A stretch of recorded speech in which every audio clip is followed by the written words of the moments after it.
Hello and welcome to our video solution to problem 5 from Superquiz 3. In this problem, we're asked to compute the mass of a lamina lying over a triangular region. They give us the vertices of that triangular region, and they give us a density function, right? And of course, every time we see mass and density should be saying, oh, we're going to want to integrate the density function. And the only issue is, what is the domain going to be? Is it going to be one-dimensional, two-dimensional, three-dimensional, whatever? So in this case, it'll be a triangular region, so it's going to be two-dimensional. And let's take a little gander at what this is going to look like. We'll draw a little picture. So there's our x and y axes, and let's see, vertices at 1, 1. So how about we'll put 1 about there. And then we have a vertex at 2, 1. So we put a 2 here. And then we have a vertex at 1, 2. So 1, 2. All right, we'll need a 2 up there. All right, so it looks like we're going to get a really pretty isosceles right triangle. Okay, so this would be the region, and we give it a name. I don't know, call it D or something. Okay, and we would like to try to find the mass of a lamina that lies right on top of this region. So the mass is going to equal the double integral over D, right? We're using a double integral because the domain is a two-dimensional region. And what are we integrating? Well, we're integrating the density function. The density function is rho. And with a double integral, our differential will be dA. All right, so we've set it up sort of in a conceptual way. Now we actually have to compute the thing. So first thing, I always work left to right. I'm going to write down D explicitly. So D is going to consist of pairs x comma y lying in the plane such that, well, I have a choice here. I can do either what we call a type X or a type Y region. In a type X, you explicitly give bounds on the X, right, in terms of constants, and then for the Y, that'll be bounded by functions of X. So I'm just, for convenience, I'm going to write down a type X region here first. So X, you can see, can be any value between 1 and 2. Okay, so X goes between 1 and 2. And what about the Y? Well, let's see. If I pick some particular X value, then the Y is it's always possible for it to go down to 1. So Y is always going to be greater than or equal to 1, but it has to lie below this line. All right, and go anywhere up to this line, but never above it. So I actually have to figure out the equation of this line.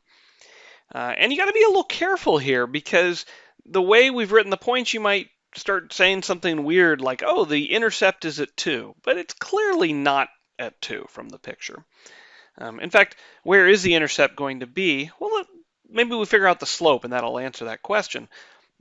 As I move 1 to the right, I go down by 1, all right? I go from 2 down to 1. So actually the slope here is negative 1. So this is going to be y equals negative x plus, well, if I go backward by 1, it's going to go up by 1. Right? So it would go up here, and that's going to have to hit at, well, 1 higher, so 3. Okay, so my line here is negative x plus 3, and that's what my y value has to lie underneath. So it can go all the way up to negative x plus 3. Okay, so this would be as a type X region. Now, somebody else might do this as a type Y region, and that'd be fine. In fact, why don't we just write it down for fun? If you tried it that way, you want to know if you're getting the same answer. So if we were doing it as a type Y region, you would be first saying, what are the possible values for Y? And you can see they go between 1 and 2. So, okay, again, I'd have Y going between 1 and 2. But now for a particular Y value, okay, I'll draw a horizontal line. My X values are always at least 1. So X is at least 1. And then it has to stop at this line. But I need to write this in terms of Y. So I'm going to rewrite y equals negative x plus 3. Let's see. I could subtract 3, and then I could divide by negative 1. And actually, that'll give me x equals negative y plus 3. So it's actually going to look very, very similar if you do it as a type y region. So negative y plus 3. That's not always the case, okay? That it really comes down to the way I chose this triangle here. Cool. We've found the domain, and we've written it in a way where we're actually going to be able to write this double integral as an iterated integral. In fact, why don't we start doing that? So our mass is now going to equal the integral, and I'm just going to use the type x. X can go from 1 to 2. Y goes from 1 to negative x plus 3. And now I have my density function, which is x cubed plus y. Times dA, which, well, we're in rectangular coordinates, so dA is just going to be dx dy in some order. And since the y here is on the inside, I do the dy first, and then a dx. And now this is just going to be expanding and playing normal. It's really like Calc 1, Calc 2 stuff. So let's see how it goes. All right, so on the inside, I'm going to integrate with respect to y. So I'm going to get x cubed y plus a half y squared. And this will be evaluated between 1 and negative x plus 3. All right, fair enough. At negative x plus 3, what are we going to get? X cubed times negative x plus 3 plus a half negative x plus 3 squared. All right, let's get some square brackets there. Now we have to subtract what happens at y equals 1. So at y equals 1, we're just going to get x cubed and a 1/2. Okay, that looks a little bit nicer there. And now we got a whole bunch of stuff that we have to integrate. Now some things here are probably worth expanding a little bit and simplifying, and others maybe not so much. So for example, if I distribute this, I get a negative x to the fourth plus a 3x cubed. So negative x to the fourth plus a 3x cubed. And I like getting the 3x cubed out because I have another x cubed over here that I can combine that with. This, on the other hand, I could distribute it, but I really don't want to. It's not going to be that hard to integrate. It's really just x squared, and there's a little linear transformation on it. So I'm not going to distribute that out.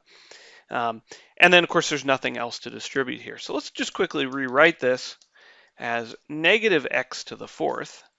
Then we have 3 minus 1x cubed, so plus 2x cubed.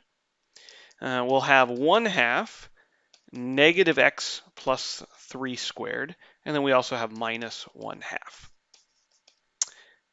All right, so term by term. Okay, an antiderivative, we'll get negative x to the fifth over 5 plus, let's see, over 4, we'll get 1/2 x to the fourth. All right, now this guy, there is a negative here, so I have to be wary of that. But ultimately, this is really just something squared. So when I anti-differentiate it, it'll be something cubed over 3 because this is just a linear transformation of x. I will have to account for this negative. So this will become minus 1/2, and now let's do this antiderivative, 1 over 3 negative x plus 3 cubed. And then minus 1/2 x. And all this will get evaluated between 1 and 2. All right, we're nearing the home stretch here. So we evaluate at 2, and we'll get negative 32 fifths plus, let's see, 2 to the fourth over 2 will be 2 cubed is 8, minus, okay, we have 1/6, that's clear. We put in a 2 for x, and you're just going to get 3 minus 2 is 1 cubed. Oh, that's just minus a sixth. And then minus 1/2 times 2, that's just minus 1. Okay, now we see what happens when x equals 1. We get negative 1/5. We get plus 1/2. Let's see, we still have minus 1/6, but now when x is 1, we get 3 minus 1 is 2. 2 cubed is 8, so this will be times 8, and then minus 1/2. Okay, there's some more simplifications we could do. I really don't want to do them because I'm most likely just going to mess something up anyway. So I'm just going to leave it here. I might be thinking, hey, look, there's a half and a minus half. I can cancel that. But, I'm happy. I'm satisfied. Let the calculator do the work now. All right, so what's the takeaway? Well, okay, there's really a lot. I mean, half of this video is right just sitting watching us do some basic integration. The real interesting part of this problem is first recognizing that when you see a mass question, you should be saying, where's the density function? I want to integrate it. Oh, which integral? Well, I better figure out what my region is, right? What's my domain? And in this case, it's a triangular region that's two-dimensional, right, in the plane. So I use a regular double integral, right, over my region D. Okay. Then, of course, the only issue is how do we compute this D? So, of course, this takes a lot of practice. Drawing these pictures really helps me. Hopefully, it helps you too.